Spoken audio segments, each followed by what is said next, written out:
beginning Tape 6. Yeah, that was not Landau. We waited for somewhere to go, but we didn't know where to go. So finally Landau sent in that lager where we were staying. It was, my husband drove for 1 day, 2 days, 3 days away to find something, but nobody wanted to give us paper to come and live.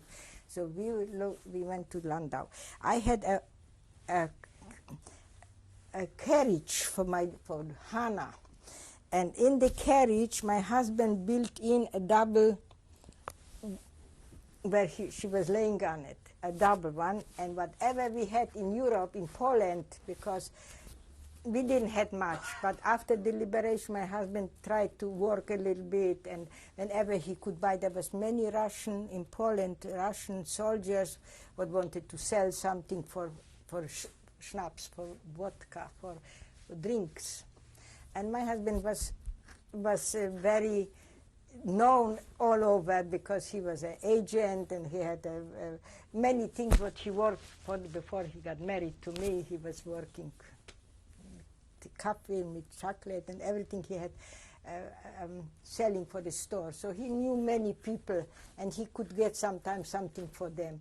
And for that he could buy, I remember he bought one ring, so he gave it to my sister-in-law when she was born. When her son was born, we was invited for the bris, so he gave her that ring. Whatever we could and whatever I had, I found something, not found something, but from what my mother left me, I put to my husband's oldest sister, and she lived in Katowice. But she was married to an Argentine.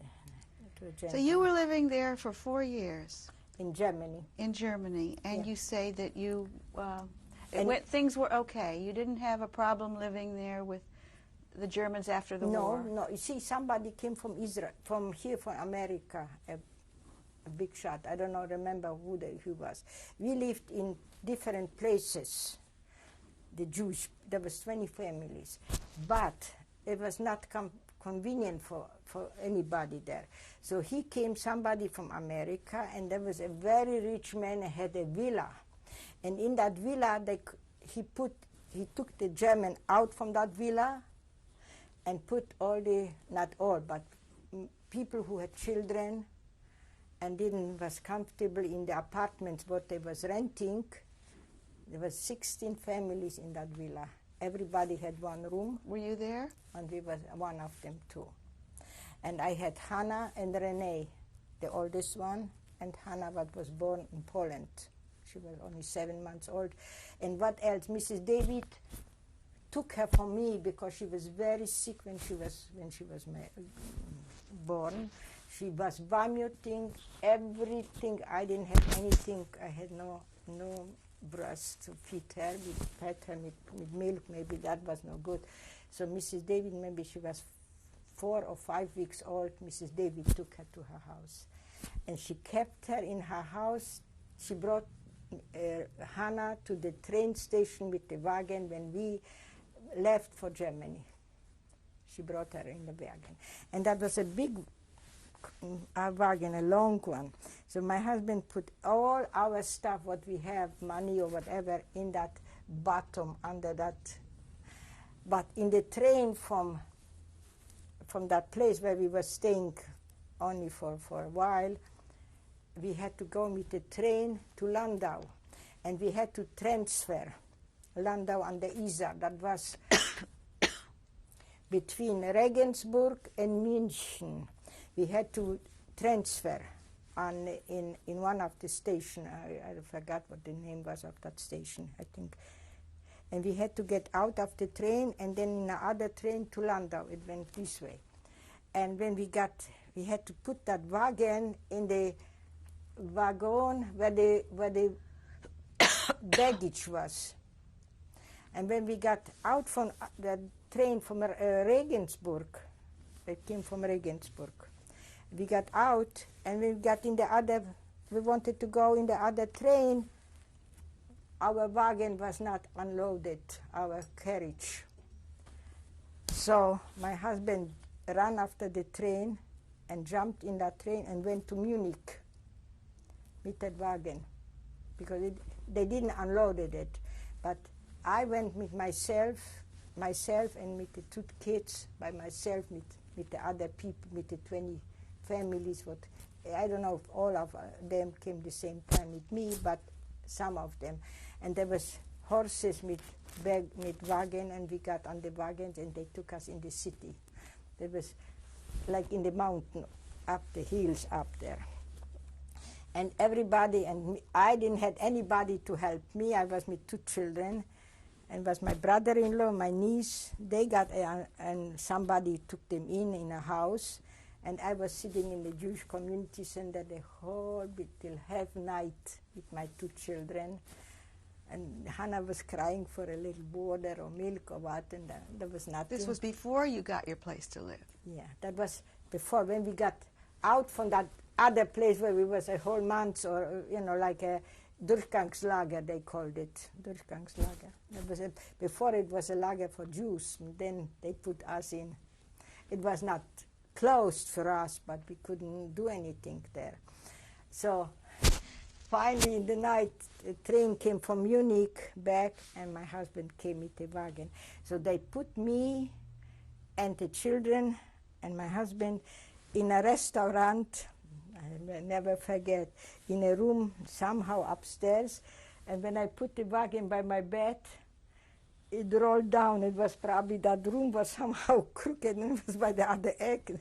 So I had to go a few times. She cried a few times, Hannah, in the night. She was sick when she was born, very sick. And thank God Mrs. David put her, she called her angel. She was crazy with her. She did all the time. She always wanted Hannele, Hannele, Hannele. She wanted the Hannele.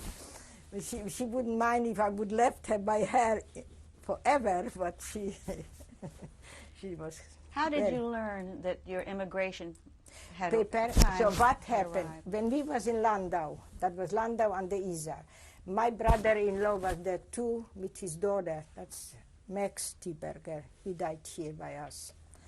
He was working in the Jewish Community Center later, and he was the bookkeeper there. And it came a letter from somewhere in Germany that all the people who are emigrated from the lagers can look for families in America. He was one of the oldest one, that Max. He was the 3rd one in the family. My husband was the youngest one from the bottom, the 2nd. So he remembered when he was there that somebody from America, from somewhere, came to visit his mother, because his mother was a Gishner. And that was, she told, she was not married, and she went always to Czechoslovakia on a spa every year. And when she was in Czechoslovakia, she came to Strumin, to Schwarzwasser, to my mother-in-law. She was cousins. So she told, probably my brother-in-law knew more than my husband, because he probably doesn't, he was a little boy probably when she came. After the war, he remembered that she told that aunt from America, told that there are 11 from the family here. That Uncle Gishner here had 11 children, and she was one of them. She was Gishner too, because she was not married. That's what my brother-in-law told me. So he knew that the Gishner somewhere around here in America. So he wrote to Philadelphia, to New York, to Baltimore, I think to Chicago. My brother-in-law made letters to the Jewish community centers here, looking for the Gishners. One came to the Gishner. It was a brother of this Gishner here in Baltimore. He was a doctor, Dr. Gishner. But by the time when he got the letter of Gishner, his leg was amputated, and he didn't work anymore. He was not well. And his wife brought that letter to that brother-in-law here to Washington, or when the Washingtoner came there, or I don't know how they connected. And suddenly, our community center got a letter from that Gishner from Washington, Tina Gishner. That was the wife of that Sam Gishner, and Sam Gishner was a cousin to my mother-in-law. So at that point, how long did you have to wait before you left? We waited. Well, we came in to Landau, we came in and No, I mean after you got after you the knew letter you were from going. them, they corresponded with us, and they sent because my brother-in-law wrote to them later. He was very good in English. He could speak 8 languages, my brother-in-law, fluently, in writing and reading and speaking. And his name again was? Max. Max Gish. His daughter is in Israel. He had 2 boys that was with me in the lager there in the picture, one of them.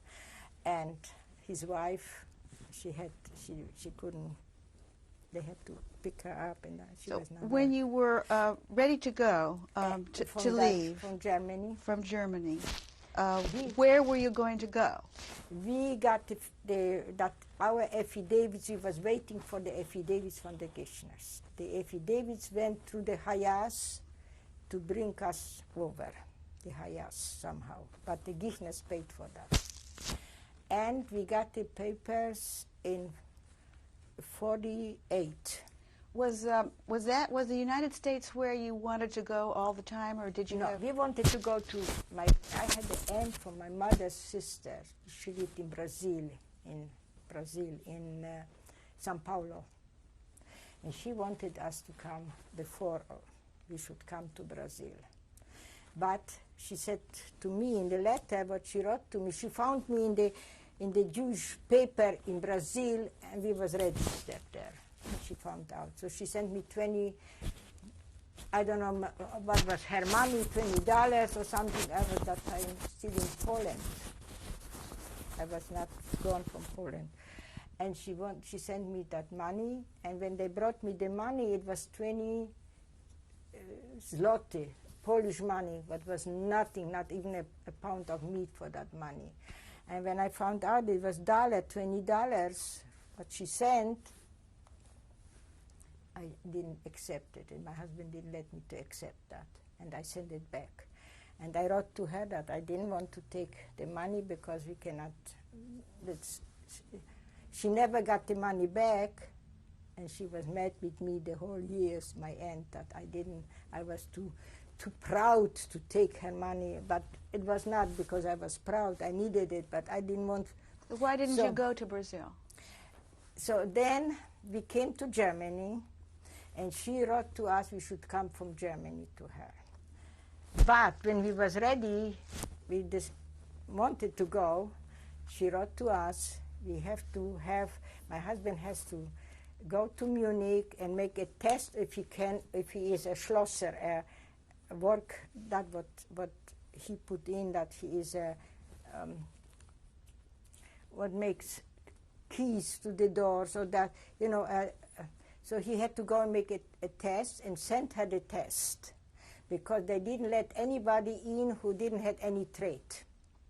And since he was so good in everything, he was learning that too, anyhow, before the war, many years, he said.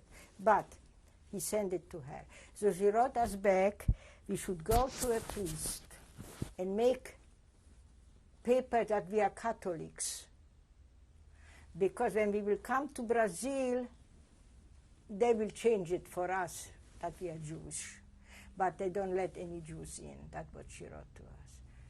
So my husband said, oh no. I suffered 6 years in concentration camp, went through hell here, and now I should go as a not Catholic, not Jews to Brazil, because they don't want any Jews there. That was in Munich when we still lived in Landau. So that when they wrote from Washington that they will send us the affidavits, we accepted that. That was the whole reason, and we came to Washington. But my brother-in-law went through in Germany. The doctors, when we went for 2 weeks. I was 2 weeks in a place where they tested us for all that blood, everything. So Hannah was not clear, and my husband sometimes. So we had to stay instead of 1 week, 2 weeks in that place where the testing was. What town was that? What city? That was somewhere. I don't remember the name of that place.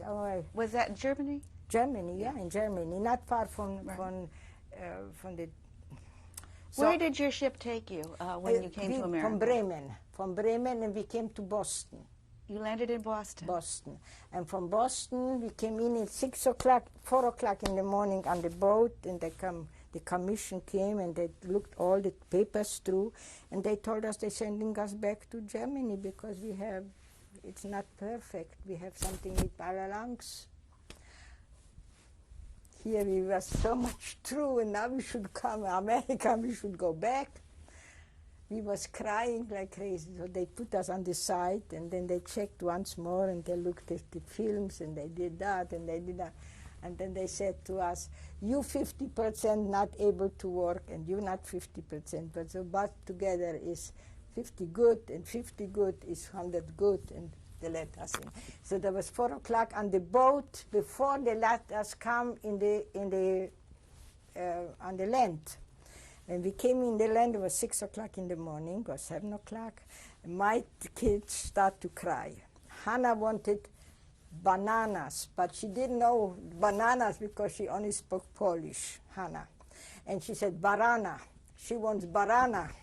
And Renee saw somebody to drink Coca-Cola on the boat. We had a very bad boat. We was 12 days on the water.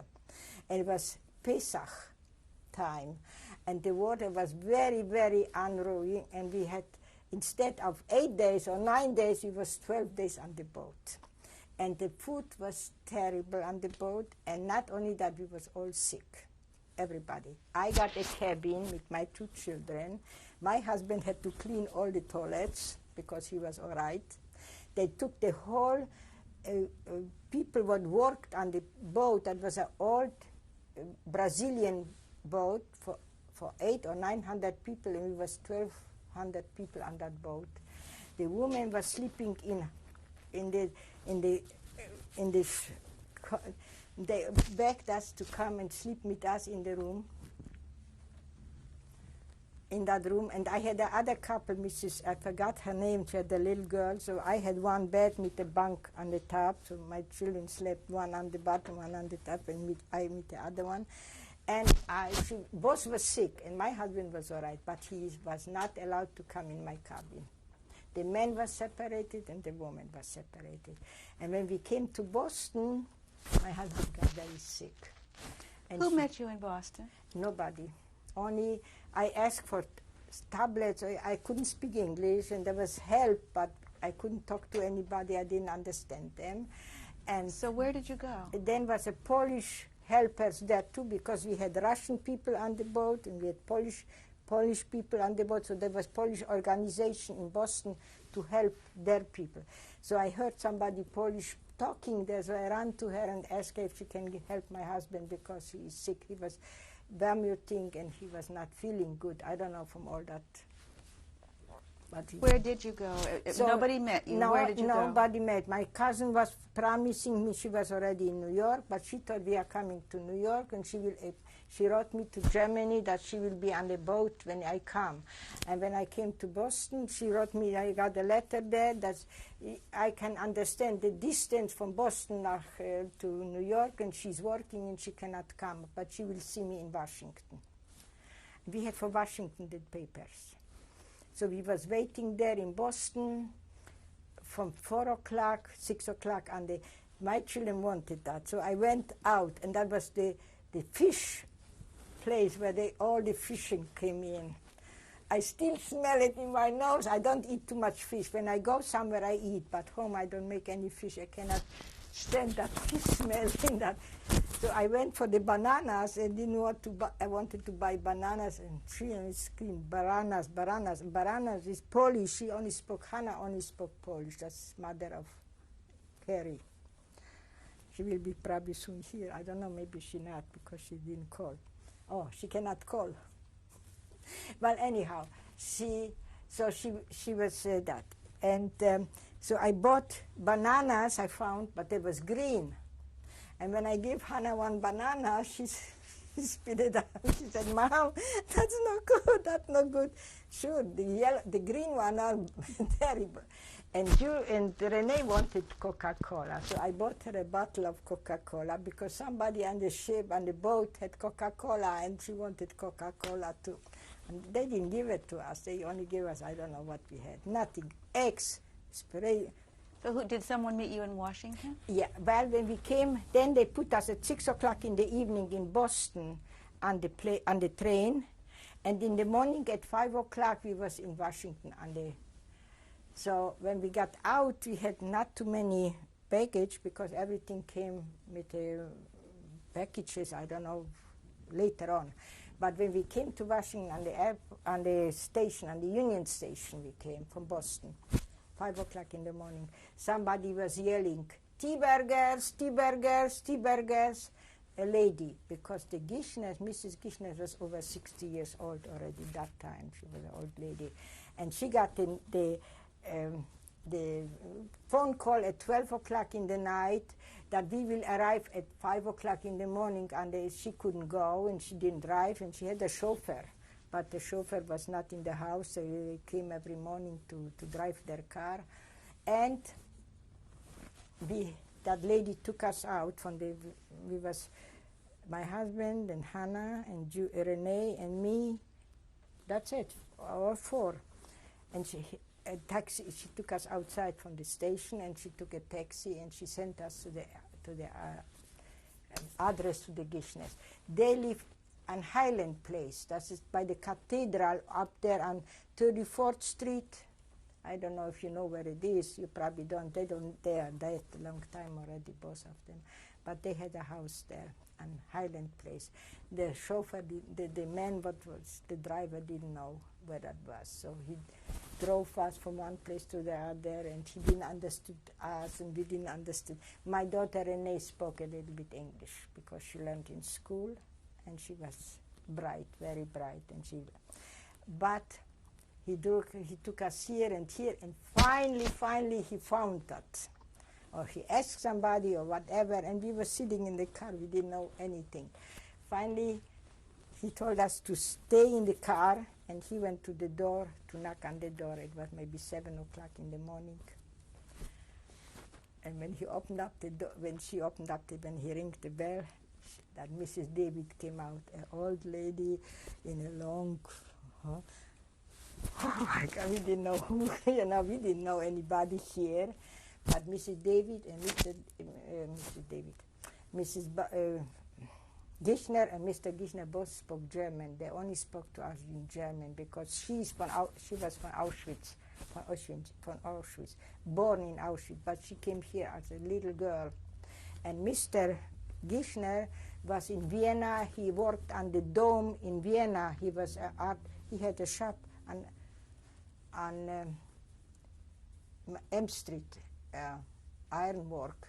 We were 1,500 people working for him. But when he asked my husband later on, when we came to them, what can you do? He said, I am a mechanic, sheet metal man. But his brother, Max, what was a week earlier here, he came on a boat with 200 people, and he had the best time on the boat because when we came was very bad weather, and it was stormy on the ocean. So instead of 9 days, we went 11 days, and always rain, and they didn't let us stay in the cabin. So what happened with your husband? So the business, when my brother-in-law came here first, he said he's a mechanic. He took him in the shop, and he didn't know anything, but he was a rider. He was speaking 8 languages, but he was not a mechanic. He had a store home, and he was very educated in the garden. He made in the trees, he could make 3 different branches he could put in. He was agriculture more interested in all the fruits and stuff like that. He could do many, many things. That was his brother, his oldest brother. And so what did your husband do as far as work? Ask. They sent him, Henry Gishner told him that a painter needs, he saw in the paper a painter is looking for a painter. So he sent him there. But when he came there, they asked him for papers. He had to have a permit or something, or your card or whatever. We didn't have anything. He didn't have anything. So we stayed with the Gishner 6 weeks. by the Gishners on a Highland Place. They had a big house. But I had to sew for them the whole time, and I cried every day because there was very elegant people and very stuff in the house from the whole world, very expensive stuff. And Hannah was a devil.